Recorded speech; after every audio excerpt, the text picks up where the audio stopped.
forcément qu'il y aura des priorités, mais ça ne veut pas dire que la dernière des priorités sera une priorité aussi. Vous comprenez ce que je veux dire? Je vous entends parler, je vous entends écrire. C'est intéressant d'avoir plusieurs arcs à son flèche, donc c'est bien. Jusqu'à minuit, c'est l'after-foot. Jean-Louis Tour. Bonsoir à tous, c'est parti pour l'after jusqu'à minuit avec, comme tous les lundis, les avis tranchés de l'after, que ce soit en France et à l'étranger et là même dans le monde entier, puisqu'on est à 10 jours de la Coupe du Monde. Spéciale Coupe du Monde donc, avec nos drôles de dames. Drôles de dames élargies, vous le verrez dans un instant. Pierre Ducrot est là comme tous les lundis, le pilier du lundi. Salut Pierre. Bonsoir Jean-Louis, bonsoir Joe. Jonathan Macardy est avec nous également. Salut Jonathan. Salut Jean-Louis, salut Pierre. On laisse Daniel Riolo au repos parce que là on parle du foot mondial. On repose, tu sais, c'est un peu comme les sélections. Le dernier match avant la Coupe du Monde, il le jouera, mais les matchs avant un peu moins importants, c'est les autres. C'est ça. Il y a Roland Garros surtout. Il y a Roland Garros aussi. J'ai essayé de cacher un peu ça, mais Roland Garros à cette heure-là, c'est fini. Il pourrait venir. Non, il se repose. À son âge, la journée au soleil, c'est dur, tu vois. Ah oui, il faut la soirée pour récupérer. Non, on a préféré l'expertise sud-américaine de Jonathan qui est là avec sa double casquette. Maintenant, voilà. Puisque tu nous parleras aussi du Pérou et de l'Argentine. Oui. Tu sais que j'ai fait du Pérou, ma surprise du mondial. Bah, t'as raison. Je mise dessus. T'as raison, t'as bien raison. Ah ouais. C'est une très bonne équipe. On vous parlera aussi du Brésil. Et oui, le Brésil, on en parle moins, alors que quand même, c'est peut-être le favori à la Coupe du Monde. Un des favoris, ouais, c'est sûr. Un des favoris. On sera avec Stéphane Rosenbaum, spécialiste du foot brésilien. Il sera avec nous tout à l'heure. Avis tranché sur le poste d'avant-centre dans cette sélection brésilienne. L'Allemagne et Joachim Löw, qui n'a pas pris le roi Sané aujourd'hui. David Lorto nous expliquera que c'est logique. Oui. D'accord. Il nous le dira ça tout à l'heure dans son avis tranché. Avec Philippe Auclair, on fera une parenthèse hors Coupe du Monde parce qu'il se passe pas mal de choses à Chelsea, notamment la rumeur Laurent Blanc. On fera le point avec lui tout à l'heure. Et puis les questions de l'after sur le mercato, notamment l'offre de service de Yaya Touré à Marseille. Ça me plairait bien. Et il a dit, donnerez votre avis un peu plus que cette moue dubitative. Tu vois, on a soufflé tous les deux. Ah ouais, non. Comme un seul homme. On fera ça tout à l'heure.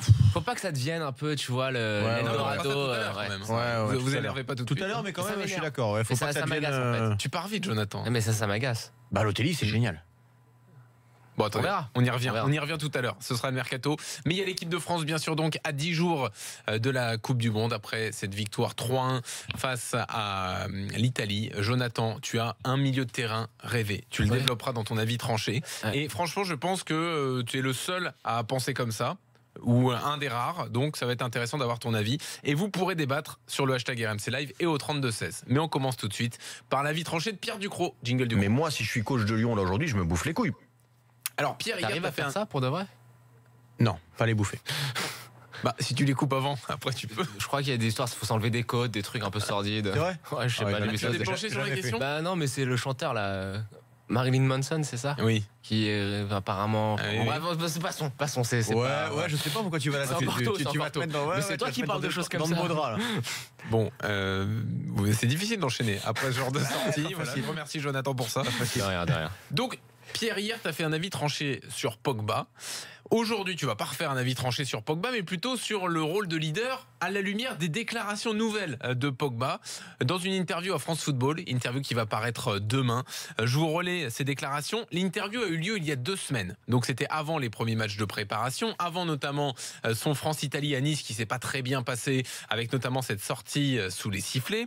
Et Pogba dit ceci: mon positionnement, je peux jouer à droite, à gauche, en sentinelle, je me sens à l'aise, mais ce n'est pas comme si j'étais toujours dans les meilleures conditions. C'est comme si on me disait: je veux que tu sois patron, mais qu'on ne me donne pas les clés. Ou je te donne une maison, mais tu n'as pas les clés. Et il ajoute, en parlant de lui: Paul doit être patron. Oui, les gens dehors le pensent, moi aussi. Je suis un des plus anciens avec Deschamps. Je veux être le patron de l'équipe de France, mais ce n'est pas que moi. Je veux prendre les rênes de l'équipe, mais il faut que je sois dans les meilleures conditions. Je ne dis pas que je veux qu'on change tout autour de moi, ce n'est pas ça. Mais c'est mon constat. Si je dois jouer arrière droit, je le ferai à fond. Voilà les déclarations de Pogba, qui veut les clés de l'équipe de France, qui veut prendre les rênes, qui veut prendre plus de responsabilités. Et c'est justement la crémière aussi, hein. Comment? Il veut la crémière, la crème, la crémière et le cul de la crémière aussi. Oui, le beurre et l'argent du beurre. Pierre, qu'est-ce que ça t'inspire, toi, quand tu as lu ces déclarations? Alors, je suis désolé parce que tu as commencé à dire que j'ai parlé de Paul Pogba hier soir et j'en parlerai pas aujourd'hui, mais sauf que, effectivement, à un moment donné, quand ça sort, On en a parlé un peu dans Team Duga. Je suis quasiment obligé parce que alors pour Joe qui était peut-être pas là hier soir, qui n'a peut-être pas écouté, je sais pas.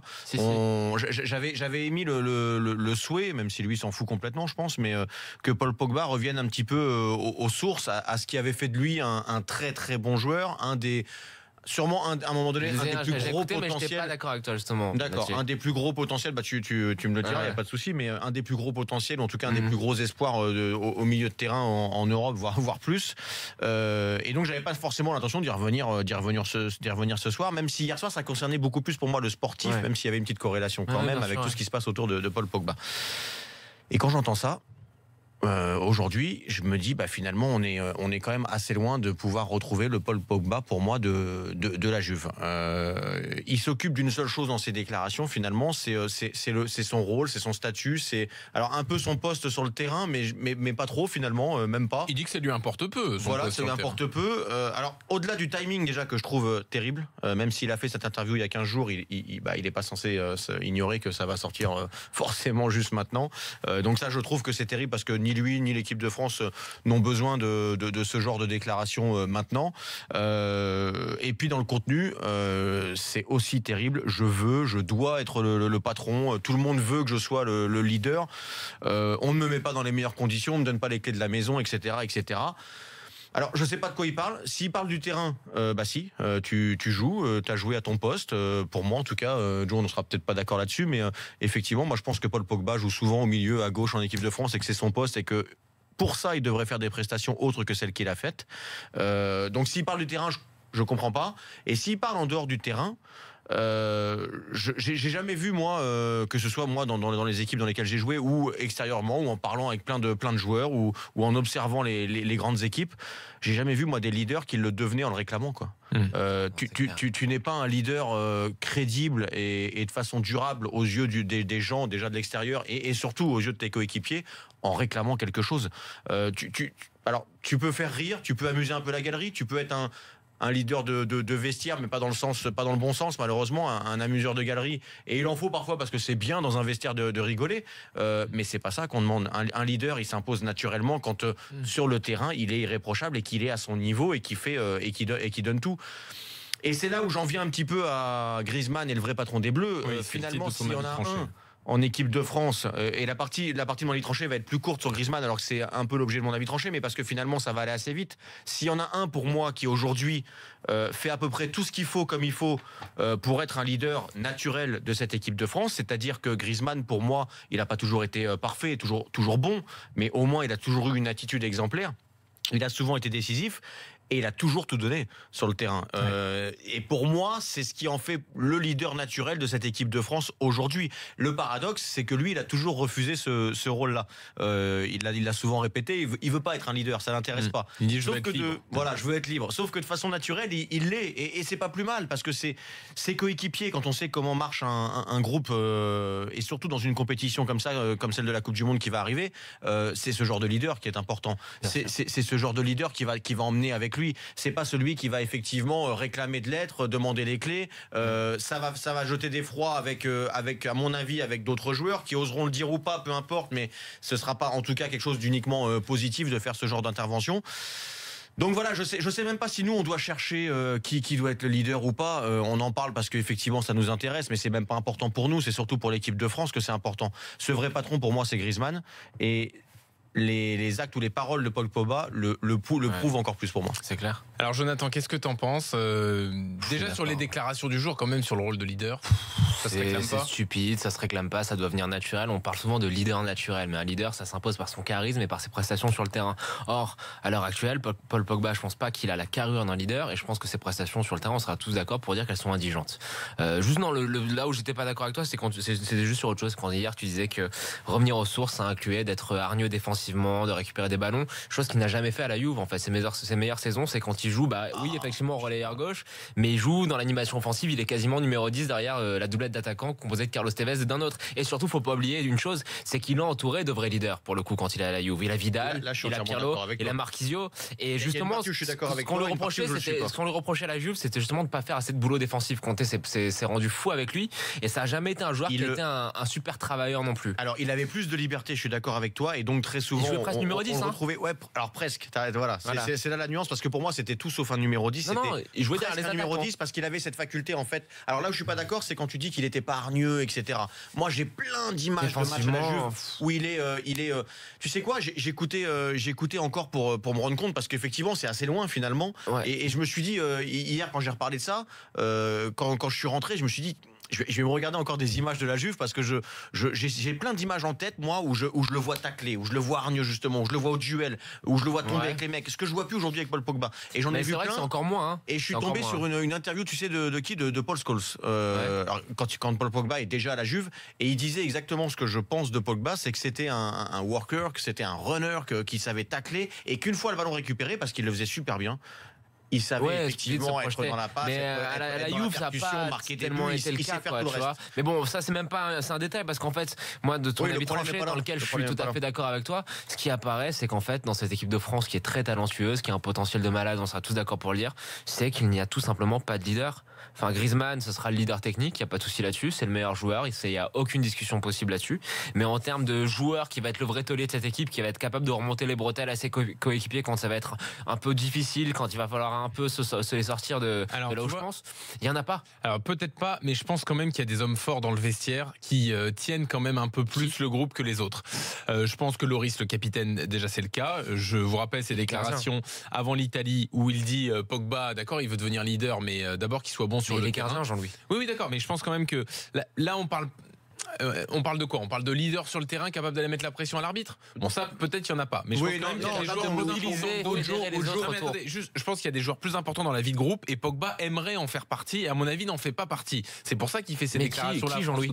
Je pense que Matuidi, Loris, Varane, c'est des Varane. vice-capitaines ça pour Deschamps. Varane. C'est des joueurs qui sont là depuis très longtemps. Je suis pas sûr non plus que Matuidi, Varane. Varane, Tu as si, raison si. de différencier. Il y a deux types. Enfin, il y a deux petites. Il y pense a que ça fait partie des relais de Deschamps, ces deux joueurs-là. situations différentes de voir des leaders ou de voir des joueurs intervenir dans le groupe. Il y a effectivement après un match, dans une situation où tu as des discussions dans des chambres à l'hôtel, où tu as des discussions dans le vestiaire, et où là effectivement je suis d'accord avec toi, un Lloris peut prendre la parole, un Umtiti, moi je pense, peut prendre la parole aussi maintenant. C'est quoi son vécu en bleu, Titi? Peu importe, je pense que ça, à un moment donné, je pense qu'il va le faire. Je pense qu'il est capable de le faire. Un Matuidi, je pense qu'il est capable de le faire aussi. Je pense C'est qu'un un Pogba, lieutenant au club, parfois, hein. peut le faire, mais plus Oui, mais- maladroitement. C'est un lieutenant au club. Après, Écoute ce que dit Pierre. la deuxième toi, personne- justement, toi tu cherches Sergio Ramos, tu cherches non, le t'auras pas ça, taulier, le t'auras pas ça, patron on et est tout. d'accord, on est Ça tu d'accord. l'as pas en équipe de France, Non. on est d'accord avec toi. Certains Mais mecs il peut y qui sont avoir pas quand mal, même c'est des relais dans le vestiaire. Oui, Et- oui, et mais je le suis d'accord. la deuxième type de situation, et celle dont parle Joe, c'est celle sur le terrain où tu as un match difficile à jouer, où tu perds un 0, à un moment donné, Ouais. tu sais que t'es pas dans la bonne direction, et où il faut un mec qui porte et qui dise aux autres, écoute, toi tu Qui fais va pas le ce qu'il faire, faut, là tu te remets là, toi c'est pareil, Mais on y va, Pierre, on fait qui ci, on va fait le ça. faire Là sur le terrain, je te rejoins, il y en a pas. Et ça, Là, je suis moi je d'accord. trouve que c'est quand même Là, un je suis petit peu d'accord. inquiétant. Parce que l'équipe a Ça beaucoup dépend de talent. comment ça va se passer Et en je trouve fait. que tu as quand même besoin d'un vrai taulier quand même. Tu as besoin de. Ça dépend des situations et qu'on va Matuidi, avoir à Matuidi affronter. pourrait être ce joueur-là. Mais est-ce que Matuidi est vraiment sûr d'être titulaire? Même pas. C'est ça en fait. Je vois plein de leaders en devenir en fait. Oui, oui, Par non, exemple, mais- Corentin Tolisso, ça peut devenir ce genre de En fait, joueur. moi, la seule question que j'ai, c'est est-ce que tu en as besoin à ce point-là? Je pense. T'as fait finale de l'Euro sans. T'as une Ouais, équipe ça qui est dépend capable de comment ça va se développer du passer, en jeu. fait, Moi, je ouais. pense que le taulier, le leader, c'est Deschamps sur le banc de touche, dans cet esprit-là. Et il est capable d'insuffler quelque chose depuis son banc de touche. Pour moi, Ouais, c'est c'est pas pas- c'est pas totalement idiot, effectivement. rédhibitoire et catastrophique. Prenons vos Je avis sais au pas si c'est 32-16. rassurant, mais c'est pas idiot. Non, mais bon. Moi, ça m'inquiète quand même. Hein. Bon, donnons la parole, à Manu qui nous rejoint au 32-16 dans l'after. Salut Manu. Salut. Salut Manu. Bonsoir Manu. Alors qu'est-ce que tu en descends penses? Ben, moi, je pense la question, je sais pas pourquoi on se pose la question, parce que le leader, voilà, il y a les déclarations donc de Paul Pogba qui sont, voilà, peut-être pas super réfléchies. Maintenant, sur ce qu'il dit, voilà, je dois, je veux, etc. Ça c'est pas bien. Maintenant, il est capable de se mettre le cul par terre quand il dit je peux jouer derrière, je peux jouer. Donc ça veut dire qu'il est quand même présent pour l'équipe. Et quel que soit le poste où on le mettra, il sera présent. Donc ça, c'est déjà plutôt une bonne chose. Tu veux dire que c'est plus de la maladresse finalement? Je pense. Maintenant, on cherche un leader. Le leader, voilà, il n'y a pas besoin de le chercher. C'est Antoine, c'est Zizou. T'as vu les derniers matchs? C'est lui qui organise tout le jeu. Ouais, je suis d'accord là-dessus. C'est un leader. Oui, mais alors attendez, encore une fois, pardon Manu, mais Il va le proposer leader une technique, solution. c'est Griezmann, le numéro 10. Enfin, voilà, moi Mais aussi, on je n'a l'ai pas adoré besoin de contre plus, l'Italie on n'a dans pas cette besoin de position-là. plus Mais que ça. attends, Manu, juste, laisse-moi finir. C'est pas un leader technique dont parle Pogba. Puisqu'il dit, vous me mettez où vous voulez sur le terrain, c'est pas sur le terrain qu'il est pas mis dans les bonnes dispositions. Moi, j'ai l'impression qu'il demande à être C'est leader en leadership, dehors. Il souhaite être la figure de proue de l'équipe de France. Voilà. Mais il n'a pas les performances qui suivent. Après, bien sûr, Griezmann, c'est le leader technique. Hein, Ouais, ça, on pas l'a de encore souci vu là-dessus, vendredi. Mais c'est pas que le leader technique, Griezmann. C'est le leader du groupe au complet, même s'il n'a pas la parole par rapport à ce qu'il fait sur le terrain. C'est lui qui mène le groupe. Un leader par l'exemple. Ouais. Regarde, quand Hernandez fait le débordement au départ, donc Hernandez, voilà, il fait le truc, hop, il accélère, il provoque le péno. Mais tu as Griezmann qui est derrière, qui lui dit, hop, rejoue sur le soutien, moi je me décale. C'est lui qui organise le jeu. C'est le patron sur le terrain. Il n'y a pas photo et il n'y a pas besoin d'aller le chercher. Et voilà. Je comprends ce que tu dis, Manu, mais en fait, le truc par rapport à Pogba, si on doit recentrer ça par rapport à Pogba, Mais c'est non, que justement, c'est en pas plus pour Pogba, il recentrer joue à par un rapport à poste, Pogba. il joue à un poste au milieu de terrain. Où justement, quand tu joues au milieu de terrain, Pierre, tu le sais mieux que moi, tu as une propension naturelle à justement être un leader parce que tu es au cœur du jeu, tu es au cœur de tout, tu vois aussi bien derrière que devant. Et c'est là en fait où on manque réellement de taulier. C'est simplement au milieu de terrain parce que Griezmann soit le leader technique, le leader par exemple, tout ce que tu veux, il n'y a aucun débat là-dessus. Mais ne pas avoir taulier au milieu, je trouve ça quand même un petit peu inquiétant. Et en plus, on n'a même pas le milieu type, quoi, tu vois. Sauf que par rapport aux joueurs offensifs qu'on a, ça peut pas être un milieu côté qui devient le leader. C'est pas possible parce que Pogba, du coup, il va être obligé d'être plus défensif dans ce rôle. Quand t'as Griezmann, quand t'as Dembélé, quand t'as Mbappé. C'est sûr que le couverture va falloir les faire, ouais. Maintenant, si tu dois avoir un leader en milieu de terrain, ça sera ta vraie sentinelle en fait. Ça sera Kanté. Ouais, mais lui, ça, il le fera pas. Il le fera pas parce qu'il est naturellement, Ne pas comme ça. quelqu'un, il n'y a pas besoin, si le groupe vit bien et que le leader, ils l'ont sur le terrain, il n'y a pas Oui, non, mais ça, on peut te rejoindre, Manu. Pour toutes ces raisons, moi, je suis pas en désaccord de- total. de Pour toutes ces chercher raisons, qui est même si leader, qui est Umtiti et leader. Varane sont objectivement les deux défenseurs intrinsèquement les plus talentueux et de loin, pour toutes ces raisons, moi, c'est pour ça que j'aimerais bien qu'Adil Rami soit titulaire. Je suis pas sûr juste qu'en pour équipe avoir un de leader. France, Pour avoir quelqu'un mais tu crois qu'en équipe de France, il peut assumer un rôle comme ça, il peut devenir un leader comme ça? Il a l'expérience, il a l'âge, et je pense que les deux, je suis très inquiet. Enfin, on dévie un peu, mais je suis très inquiet sur la capacité à être dans le dur de Varane et Umtiti associés ensemble l'un avec l'autre. On les a vus très bons en club parce qu'ils sont associés à des monstres, à Piqué, à Ramos. Alors, c'est Mais vrai, alors les deux en même temps, je sais pas. D'accord. Franchement, Enfin, j'ai la quelques doutes. capacité J'ai un peu d'Adil peur. Rami à être leader dans les gros matchs aussi. C'est pas non plus. C'est un aboyeur, les gens le c'est pas une respectent. assurance il a tout un risque bon non plus. palmarès. Non, mais c'est sûr que footballistiquement, intrinsèquement, il est loin des deux autres. Il n'y a pas de souci là-dessus. Tu viens de nous ramener des problèmes là où on en avait presque plus. C'est le seul qui a ce profil un petit peu, tu sais, du mec qui va être un peu le chaperon, le Sherpa derrière, et qui va être capable de. Mais bon, ça c'est un on peu l'a vu fantaisiste. plein de fois, on l'a vu en équipe de France aussi, parfois en difficulté. À l'Euro, il a commencé la compétition titulaire. Ouais, Moi, je l'aime beaucoup. ce que tu dis, j'ai du mal à c'est tuer pas parce que juste j'y comprends pas en fait. Je parle du profil. Malheureusement, il n'a pas les qualités suffisantes. Manu, merci d'être venu au 32-16. À très Merci, bientôt Manu. dans Salut, l'after. Manu. Ouais, ça marche. Adil, faut juste pas qu'il fasse la grosse faute dans la surface comme il l'a fait avec Marseille et c'est passé quoi. Mais sinon, non, il est. Quel match? Quelle faute? Contre Salzbourg ou Leipzig ou les deux. Dans la Aucun des deux. surface? Dans la surface? Aucun des deux, mon ami. Un pénalty, tu veux dire? Aucun des deux. T'es mauvaise langue. Non mais il a le vécu, il a le métier, c'est bien. Il est Bon. voilà. Manu, merci. Salut, à bientôt Manu. dans Ciao, l'after. Manu. Allez, ciao.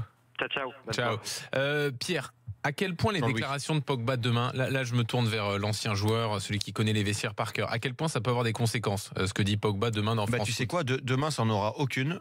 Ça en aura si à un moment donné c'est un peu plus difficile au niveau de la vie de groupe dans 15 jours ou dans 3 semaines. Ça peut en avoir là par contre. Donc c'est en général ce genre de choses. Malheureusement, et on le dit souvent, ce sont des bombes à retardement. Si tout se passe bien, ce sera oublié, et puis ça se tassera, et puis on s'en foutra, et puis ça sera anecdotique. Si ça se passe un peu moins bien, s'il y a un Paul Pogba qui est en difficulté, s'il y a un groupe Paul Pogba qui commence à se créer avec un autre groupe, ça ressortira et ça peut être lourd de conséquences. J'espère en tout cas que ça n'en aura pas parce que ce sera pas bon signe pour l'équipe de France. Très bien. Sur les Bleus, avant l'avis de Jonathan, dans un instant sur le milieu de terrain qu'il veut voir en bleu. Sachez qu'Umtiti aujourd'hui a été exempté d'entraînement. Alors ces derniers temps, il fait des allers-retours avec Barcelone pour sa prolongation de contrat. Donc il était ménagé. Clause de départ 500 millions, hein, vous avez vu, hein, pour Titi. Bon, Ils continuent à mettre des clauses en Espagne. Bah, la précédente était de 60. Bah, je me demande s'ils sont pas obligés. Obligés. Sais pas, bah, pour mettre 500. C'est ça. Mais non, ils sont pas obligés. Bah, pourquoi ils en mettent alors? Bah, c'est ma question, moi. C'est ma question. T'es sûr qu'ils sont pas obligés? Non, je pense que c'est vraiment ancré dans les mœurs là-bas, mais je vois pas pourquoi ils seraient obligés de mettre des clauses. Alors, si, il y a une seule raison où tu es obligé, c'est quand l'agent du joueur l'impose, parce qu'il est en position de force pour négocier et que le club une clause accepte. basse. Ouais. Ouais. Mais je vois pas une raison juridique, je veux dire, d'imposer une clause. Et moi, je trouve que les clubs, ou en tout cas un club comme Barcelone, devrait imposer aux joueurs et à l'agent qu'il n'y a pas de clause. C'est que c'est lui qui décidera et qui sera maître du destin du joueur à un moment donné s'il veut signer 4 ans à Barcelone. Quoi. Entraînement du jour. Quand t'es le Barça, je pense que tu peux le faire. Oui. Entraînement du jour à 22 donc pour les Français, divisé en 3 groupes. Sache-le, Pierre. Alors comment tu divises 22 en 3? Ouais, je sais pas. Non, mais il y a 2 groupes qui. 7, 7, 8. Oui, équilibrés. Oui, voilà. Non, c'était une question idiote, tu étais tombé dans le piège. Ah ouais, 7, 7, 8, tu ça peux fait faire, 22, tu peux faire un groupe de 2 et 2 groupes de 10. Tu te doutais J'ai de eu ma un cap- doute, ouais. Mais J'ai eu un doute. tu me prends pour qui?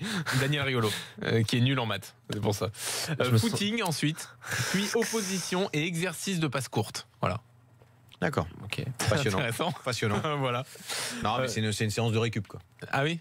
Bah, footing, tu m'as dit exercice quoi? de passe courte. Et vrai. la muscu, quand est-ce qu'ils y vont un peu là? Non, ça, ils le font, t'inquiète pas, avant les séances et tout. Ils y passent On sait régulièrement. combien il soulève le footballeur. Hein. Après, il faut pas faire trop de muscu quand t'es footballeur. Il faut pas être trop lourd, Jo. C'est vrai, T'es obligé nul de sur le rester terrain. dans Avec toute ta la musculation, puissance, dans la tu vélocité. Tu mets des coups. Ouais, donc t'es nul. Ouais, mais bon, c'est tout. On peut pas faire que ça. Je finirai pas les matchs. Mais d'ailleurs, on n'en parle jamais, mais muscu et football, ça fait pas bon ménage. Ah, Bah si, tu fais des squats. Mais trop de muscu, ça Trop, enlève trop, la non. sensibilité dans le pied c'est quand comme t'es trop tout musclé. le reste, hein, Bah non, finalement. pour l'explosivité. Ah non, Voilà, je suis puissance. sûr. Non, les joueurs ont énormément progressé. Enfin, le travail sur la musculation a énormément progressé depuis une vingtaine d'années, et heureusement. Et c'est J'ai pour ça juste que tu vois une des- Moi, je suis sûr que t'es pas bon d'être trop pourquoi musclé. par exemple, tu vois, j'ai vu Toi, t'en fais cette pas. photo de Neymar là où qui était, enfin je me suis un peu moqué, mais c'est peut-être il y a une raison. Il avait l'air de vivre un enfer en faisant des squats avec 20 kilos sur la barre. 20 kilos, c'est rien. Bah, il est pas Ouais, très, je t'ai vu il est pas tweeter. spécialement très. Tu vois, il a pas une structure très. Non, mais il est 20 très- kilos, il est quoi, très, c'est ce que soulève, c'est une il est femme, très et les vif, femmes très soulèvent 20 puissant kilos, sur quoi, 4 tu vois. mètres, mais il est pas puissant musculairement parlant, quoi, tu vois. Il y a des femmes qui soulèvent plus que 20 kilos. Après, 20 aussi. kilos, 20 kilos, ça me paraît pas beaucoup. Il avait pas que Il y 20 avait la kilos. barre et 10 et 10. Je fais, Ouais, c'était sûr peut-être une feinte. Ouais, non, après, non, c'était non, pour la c'était photo. juste pour la photo. Ouais, ou la vidéo. Après, il en ok. voit un peu plus. Non, je 20 sais kilos, pas, j'espère pour lui Bah, qu'il peut j'espère, soulever hein. 20 kilos en squat quand même. J'espère. Cette petite discussion musculation là était tu très fais combien au intéressante. coucher, Pierre? Ah, voilà, Je sais plus, mais c'était très bon. Je parce que- rigole, on non, s'en parce fout, que on moi, s'en fout, on s'en fout. Honnêtement, au niveau du haut, moi j'étais bidon. Au niveau des pecs, etc., je pouvais faire ce que je voulais, je prenais rien. Par contre, au niveau des cuisses, Donc Allez. c'était combien? je sais plus, honnêtement, je sais plus du tout. Non, mais je serais incapable de te le dire aujourd'hui. Franchement. J'ai aucune valeur pour mesurer. Tu lèves combien au coucher, toi, Jean-Louis? Je sais même pas. Coucher de quoi? Le développé couché. Ouais, c'est Au ça. coucher le soir. Je suis meilleur à l'arracher, je crois. Tu t'arraches de la salle. Bah si. Si, je connais les 2 trucs d'haltérophilie, ouais, mais c'est tout, quoi. Et sinon, les protéines, ça va, Jonathan? On en est Je où me suis là? un petit shaker avant d'arriver là. Ah ouais. La poudre d'aileron de requin, ça va, t'en prends encore. Non, le pro shaker de protéines c'est très bien. Avec un peu de créatine Heureusement dedans, qu'on c'est ne contrôle parfait. pas, toi. Dans un instant, l'avis tranché justement de Jonathan. Vous allez comprendre quel genre de produit il prend. Doit-on autoriser le dopage dans le football? À tout de suite. La créatine c'est pas du dopage. Hein.